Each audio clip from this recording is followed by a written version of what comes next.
Hello everyone, welcome to another episode of TCG Talk, back today with another video. And in today's video, I'm going to be going over my ProQuest Arachne deck tech, kind of talk about the list that I'm going to be running today.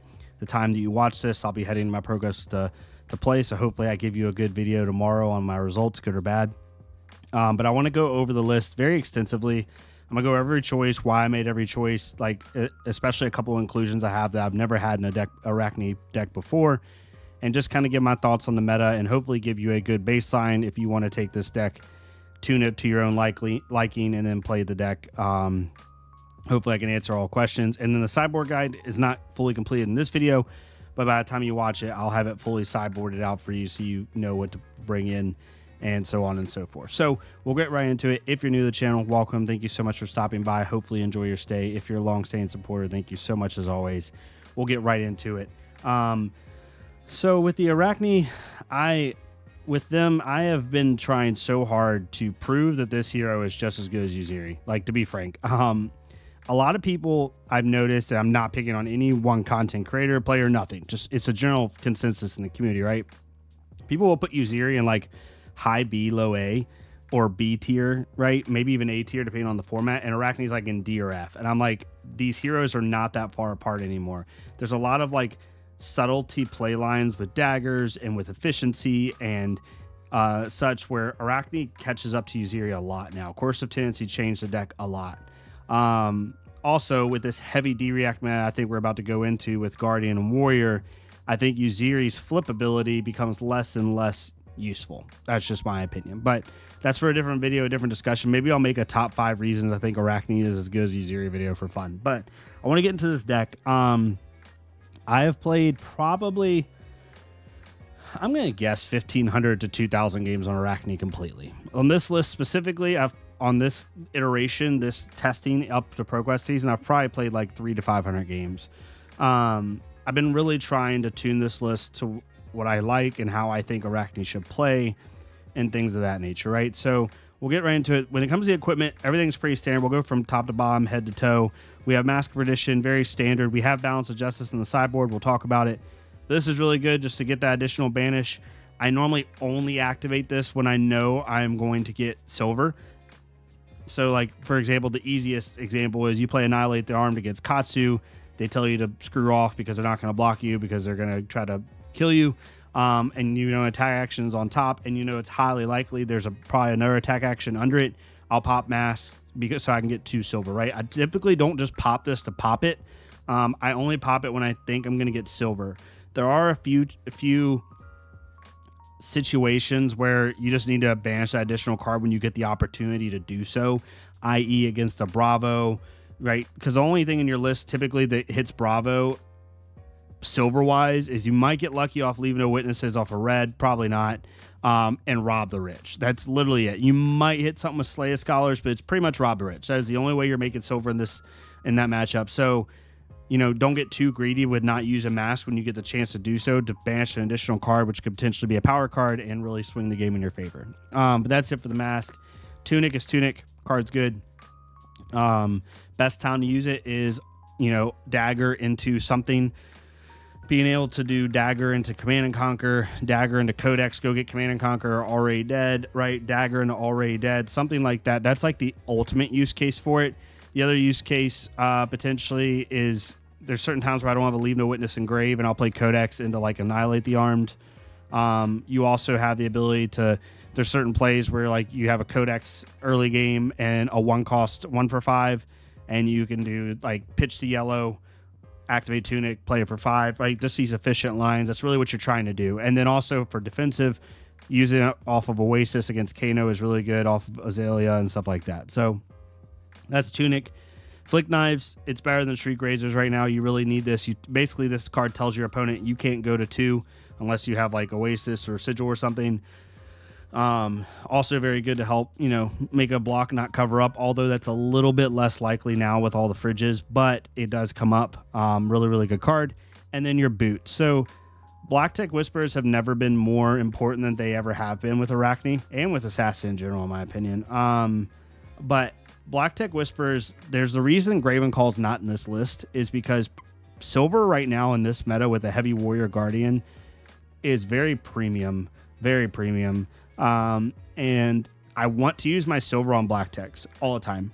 I would say on average, I make 4 to 6 silver a game. If I had to guess, I should start tracking that just for fun, but I would say 4 or 6 is average. I want to be able to use black techs like 3 times if I can. And so using it for that, using my silver solely mainly for black techs is like the best time. Obviously there's matchups like Katsu, probably Azalea, where you're going to buy back both equipment a lot, but those matchups you're not playing Graven anyway. If there was a more considerable way to generate silver, right, into the meta decks right now, then maybe you bring Graven back. But most all my silver goes to black techs, and if I do stockpile silver, like 4 to 6 silver, I'll just like block with black techs, pop it next turn no matter what, just to pop it, so I can then go back and get my block value for black techs, because it's really important against decks like Kasai and Dorinthia especially. You really need that equipment block to make the most of your value. And then we have Nerd Scalpel, Spider's Bite, really standard there, right? Sideboard equipment. We'll talk about equipment first. We have Balance of Justice. Card's insane. I run into all the brutes. I run into all the ninjas, and I'll even run into Kasai typically, because it does help against her cash in if I know that they're going to run that game plan. But most of the time, I've actually been taking it out of Kasai because they are typically wanting to play the raise plan against you, so they don't want to spend their gold. So Mask of Perdition might end up just being better there. But regardless, it also can be used for Kasai, but mainly for brutes and ninjas, which are very prominent right now. Then we have the AB3.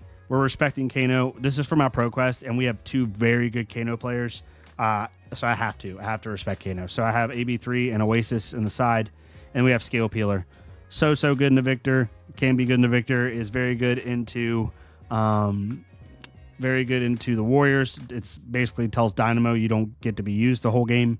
Very, very good. And we'll talk about the sideboard cards here in a little bit. When it comes to the deck, what has not changed? Already Dead is still in the deck. It's very, very good right now because there's so many non-action cards actually in the game, more than you think, right? Because this hits instants and attack reactions and defense reactions. That's what it makes silver off of, right? So if you think about the good decks that are good in the game right now, Prism, not only is this a popper, but anything, if it hits anything that's an instant or an aura, that doesn't block, not an aura, but an instant like Merciful or Genesis or Arclight or anything like that, it'll make a silver. Also makes a silver off of Soul Shield if it hits in Prism. Then you look at the Warriors, all of their attack reactions, all the Blade Runners, all the run-throughs, all the glints. It makes silver off of all of those. It also makes silver off of all the D-reacts if it hits. With Sink Below, Fate Foreseen, that all you got, all that stuff, which is very prevalent right now. So this card went from like rarely making you silver to actually being like a moneymaker right now, because it's a 6 power that also has a pretty high chance of making silver into a lot of the top decks. Even Victor, like it hits the block cards. If it hits Test of Strength or a Trounce, it'll make a silver. So really, really good. The card's actually gone way up in stock for me lately, so really happy with that. Annihilate the Armed. So, probably the most bread and butter attack in the whole deck. Doesn't really change. We have added 2 blue ones because I needed 14 blues, and I like 3 power blues. One of the biggest things I've been off of with Arachne is 2 power blues, like Plunder the Poor or Slay a Scholar. I hate those cards because they don't ever hit a breakpoint, ever. Like, ever. And I want my blues to... I don't ever just want to play a 2-power Plunder. It doesn't really do anything. You're basically trading a card with your opponent. They might not even care. They might just take 2 and take a card. It doesn't do anything. At least this, off of a dagger, makes them have to block with something not an attack action, right? They can't just block me with a 3-block attack action, right? Or even not even attack actions, but, into Kasai. If I do, Nerve Scalpel into this off of a dagger, they can't block with an attack reaction, right? They can't block with a Blade Runner and just block it out, or what have you. So it really helps with stuff like that. It just gives you a little bit more agency in that. It also, in a pinch, will allow you, if they've already popped Halo with Prism, allow you to dagger an angel and then attack into it if you want to make sure that angel dies. Really good for that. Command and Conquer, cards busted. Really good off of Codex. Really good off of your dagger tunic. Command and Conquer plays. Just, cards really good. Cut to the chase, 3 red. I also almost thought about running 2 yellows. They were in my maybes just because to get that little bit +2 value. But I think shreds are actually even better in this meta now because decks want to block more than they ever have, and shreds stock has gone up a lot. So the rest of this top line is pretty standard. Enlightened Strike, some people are off of this card. I think the card's just still too good. Doing play lines off of a 4-card hand when your opponent gives you space, like Enlightened Strike into Dagger, Tunic, already dead. You're doing a 12 damage turn off 4 cards, which is technically on rate for a non-aggro deck, but it has an on hit. It also allows you to do 3-card hands from Arsenal, like Enlightened Strike into Leave No Witnesses, or Enlightened Strike, Tunic, 5 power. It just allows you to do these little bit higher ceiling turns for Arachne specifically that give you a little bit more of a chance to take back tempo. And especially in decks like Asai, yes, the 0-for-4 does help, but if they keep getting their dynamos back, or 0-4 does help, but if they keep getting their dynamos back, they're just going to give you 1 card every time. It kind of sucks. So you have to find a way to extend your play lines when you find that room. As far as defense reactions, Sink and Fate, nothing much to say. Good cards. Leave No Witness, great card. Really good off Codex, really good off of daggers. Card's insane. Also hits a lot. There's a lot of red in the meta right now, so does really good with that. Plunder the Poor is your next highest silver generator, I think, after Annihilate the Arm. There's, like, if you think of the decks that are good right now, Kasai, Dorinthia, even Victor has some 1 or less, like with their block cards and stuff. It's definitely easier to hit than it used to be. Katsu, stuff like that. And then Rob the Rich is in for all the Guardians we have. This is also very good in a Prism. So that's kind of the standard. All this is standard, right? The biggest inclusion that I've put in is Nyx the Nimble. 2 reasons. One, the 1-for-5 is just good. I've found a lot in this meta that dagger and a 4-power puts you in a weird dilemma, right? Because if you dagger a Nerve Scalpel into a 4-power, like let's say your hand is a blue, or let's say it's a yellow, just to make it easier. A yellow like Eradicate and Plunder the Poor, right? Or it has to be a blue here. Let's say it's Coercive Tendency, Plunder the Poor with no Tunic up.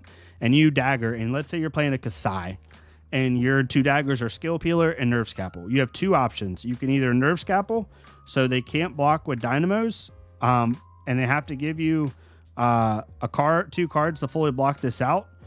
Or you say, okay, I'm going to make you use Dynamo and I'm going to Nerve Scalpel, and then they block a Dynamo and a card. But either way, you're kind of putting yourself in a weird spot, because if you Scale Peeler first, they can just use a D-React. And there's not much you can do about it, and you really don't want to pop your Nerve Scalpel on something like a Plunder the Poor. But if you use Nerve Scalpel, then they can just Dynamo you. What I found with the 1-for-5s is it creates a lot harder of a decision for them.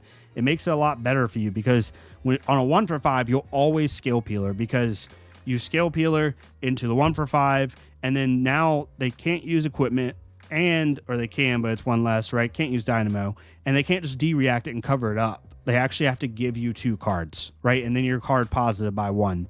And most of the time I found, if they don't have that, even if they do have that D-React, they most of the time just give you 1 card. And then now you just dealt a point of damage, which is very small, I know, but they still gave you 2 cards. So basically, no matter what, you're telling your opponent you are going to get, unless they have a staunch or like some over the rate defense reaction, you're telling your opponent, you're going to give me 2 cards on this turn. You just are, unless you don't want to take any damage. But even if you don't take any damage, you're still giving me 2 cards.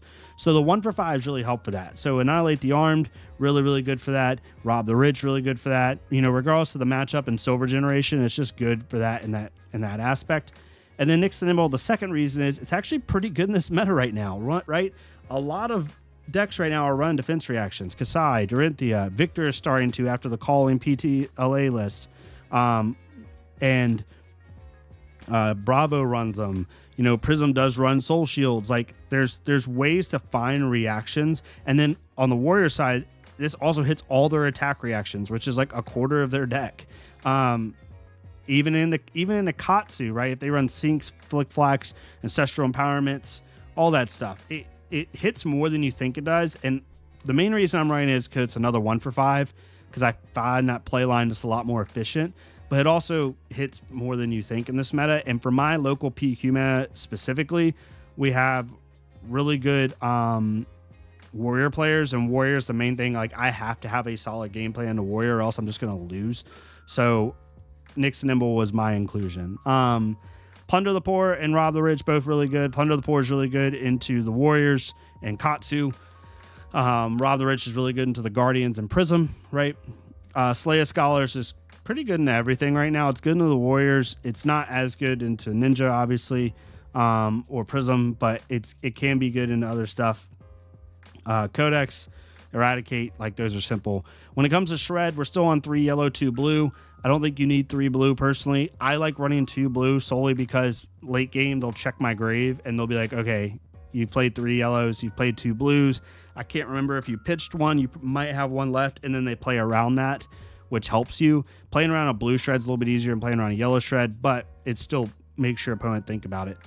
I recently added Spreading Plague into the list, and I've really been enjoying it. There's a lot of decks that just always will block 2 cards on you, right? Like even on the most simplest of things, right? Even on a let's say you have a Plunder the Poor with Tunic up and Spreading Plague against a Kasai, and you just throw Plunder, and they say, Dynamo card, activate Tunic, Spreading Plague, give them 2 Blood Rot Pox. Now potentially, if they play out their whole turn, you just dealt 4 damage to them still, which helps you get to that end game that you want to get to, right?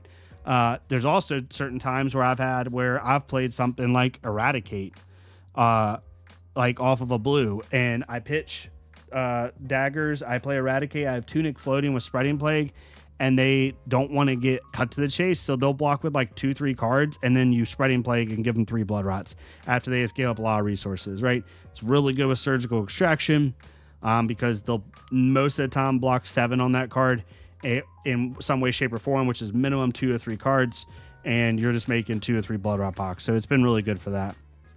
When it comes to my blue suite, other than Annihilate the Armed, which I just had 2 of those to get to 14 blues, I wanted my blues to be more utility based because blue attacks just suck. They do. Like there's nothing you can do about it. They just suck. So blue shred's a big one. Coercive Tendency, cards cracked. 2 things about Coercive Tendency. One, there's the obvious plus, which is this crazy, you park Coercive Tendency in Arsenal and you're playing, let's say, a Kasai, and you play Plunder the Poor, and let's say your hand is Plunder the Poor, Leave No Witnesses, and Slay of Scholars, and you take 7 to then go Plunder the Poor, Coercive, find a 1 or less, give it go again, Slay of Scholars, 4 go again, Leave No Witnesses, 4 go again, right? That's very nice, obviously. You have a 4-card 12 with a on hit for every single attack. Very, very good. But that's like the nice to have, in my opinion. Where this card really shines is, 1, giving go again in a pinch when you don't have boots up. Being able to do something like Annihilate the Armed and a Plunder when you don't have boots just because you found an attack action is really nice. And the second thing is, this helps snipe power cards, right? Against Bravo, I'll just play this card because I'm trying to find their Cripplings. I'm trying to find their Starstrucks. I'm trying to find their Spinals because that's going to help me not lose tempo. In matchups like that, and in matchups like Prism, if you can snipe their power cards, you can snipe their Herald Edition, snipe that Figment, snipe that Crippling Crush, you're able to then avoid the plays that normally lose you those games. Like against Bravo, what normally can really just lose you a game is when they just get a natural dominated Crippling Crush. And you're like, oh, here we go, right? And you can't cover it up effectively. Against Prism, they draw a Herald of Erudition with a Passing Mirage out or something like that. Whatever the case may be. I'm not saying it's going to win you the game, but it helps avoid you to lose the game off of one sheer tempo swing turn. And that's where I like to use it, to be completely honest with you. So card's pretty cracked. We have 1 Conceal Blade in here. Again, they're looking for that blue shred. We play that 1 Conceal Blade. And that's not the main reason for it. The main reason for it is if I pop a dagger, I can go get a second one and start getting value off of that, potentially. And it's just one more combat trick in the deck. I've had times where I've got my dagger back and just been able to then double dagger at the end of the game. It's just helped my value a lot. We're running 1 Last Ditch Effort. I just recently came onto this card because I've had so many in games in the last month where it's like 3 cards each. And I'm like, man, if I just had 1 really good attack, like we're both down to literally 1 hand and I lose because I can't quite threaten enough. Like they're on like 5 or 6 and I'm on, or they're on like 7 or 8 and I'm on like 4 or 5 or something like that. And my hand's like blue at the time. It was like blue Plunder the Poor, Coercive Tendency, and Warmongers, right? Or something like that. And I'm like, man, if I had any good attack right now, I'd be sold. So like being able to do 7 go again into like even like a blue Annihilate the Armed or something like that can be really, really nice. And just, it's not going to always win you the game. It is what it says it is. It's a last ditch effort, but I'd rather have this potential option in the end game, especially when you're in the perfect scenario when you're both at 4 cards and they give you a little bit of tempo and you're able to like park a surgical in Arsenal because you're trying to late game pitch stack your surgicals against Warrior to then take their hand out at like 20 life, which I've done so many times. Being able to play like last ditch effort for 7 go again when they're on like 8 or 9, you know, they maybe block it with 1 card just to preserve a little bit of life. Then you play surgical with your second blue. It gets really, really nutty. Surgical extraction card's insane. Couple keynotes with this card. If you're playing Warrior or Guardian, do not attack with this card until second, third cycle. I'm telling you right now, I have taken damage. I've taken 6, 7 life just to keep this card in my deck, especially against Warrior. The biggest win condition into Warrior is pitch stacking your surgicals with shreds, and then you're both down to sub 10 cards, and you're both normally at like in the teens in life, and you literally tell them like, okay, surgical, you have 6 cards left in deck. You have to give me 2 cards. Shred. Okay, I just took 3 of your cards. Okay, next turn, surgical. And what you do is you basically tell them, I'm going to deck you out at 15 life because now you have to expend your last 10 cards to block out these surgicals. That's been like my main win condition against really competent Warrior players. So do not use...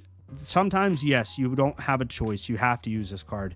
But typically, I will do everything in my power within a reasonable level to never block or play this card for a cycle, ever. Warmonger's Diplomacy. Azalea is going to be a thing, so you just need this card in the deck. But it's also very good against Brute. Tells them they can't play Blood Rush Bellow, which is really nice. Also allows you to tell Bravo they can't dominate you, which is also really good. It tells Kasai they can't activate their ability if they choose war, right? A lot of things. So I really enjoy it for those reasons. Very small wins, but there are reasons. So that's the deck, 60 card core. When it comes to the sideboard, it's very simple, right? We already went over the equipment. Frailty Trap, this is in here for Ninja and Warrior. Again, my sideboard is very tuned to my ProQuest meta.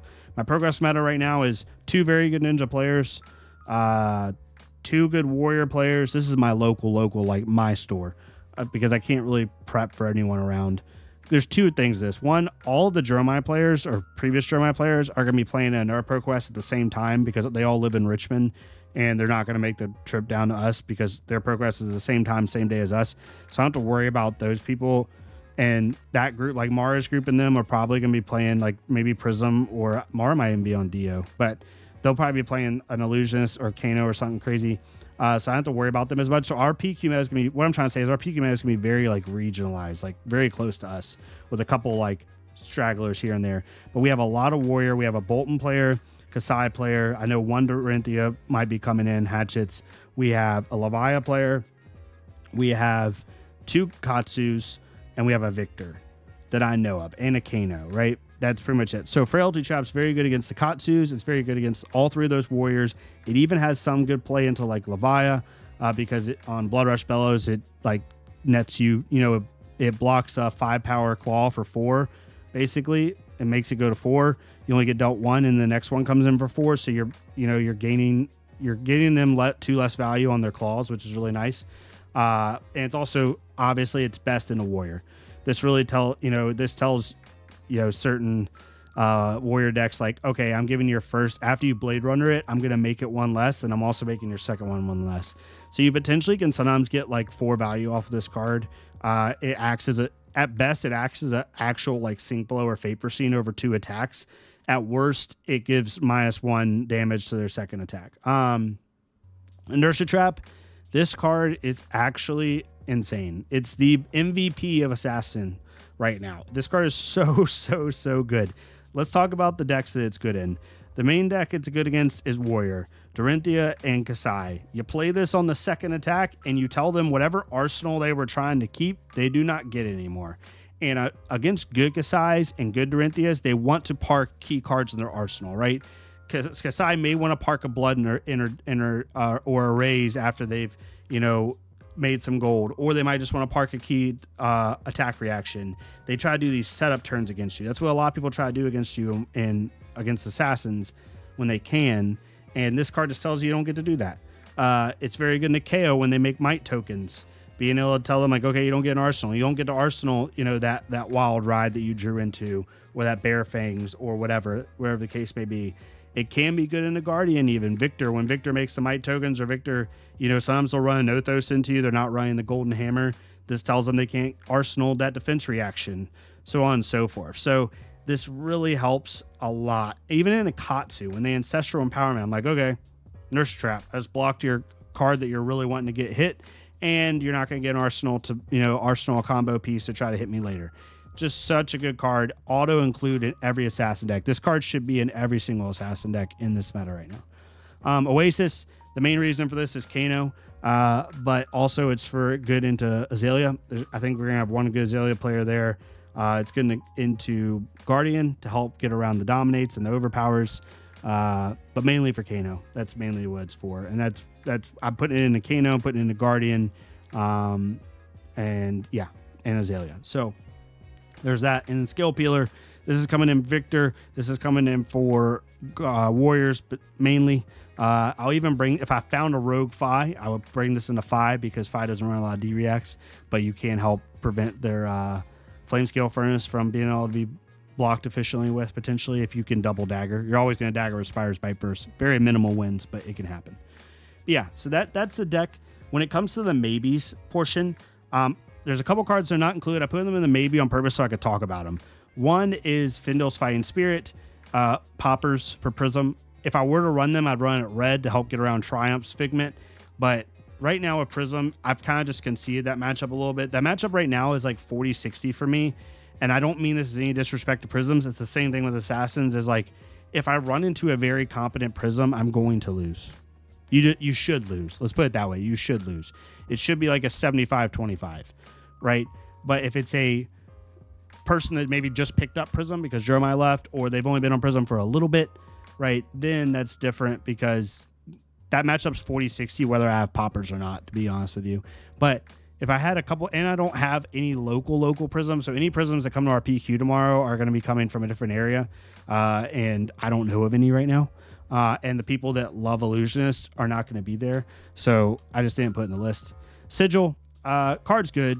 It just didn't have the room for it. I wanted to have a little bit more of offensive prowess with like Nyx the Nimble and being able to threaten their banish a little bit more. Sigil is very nice in Arsenal against decks that have Command and Conquer. It's very nice in Kano.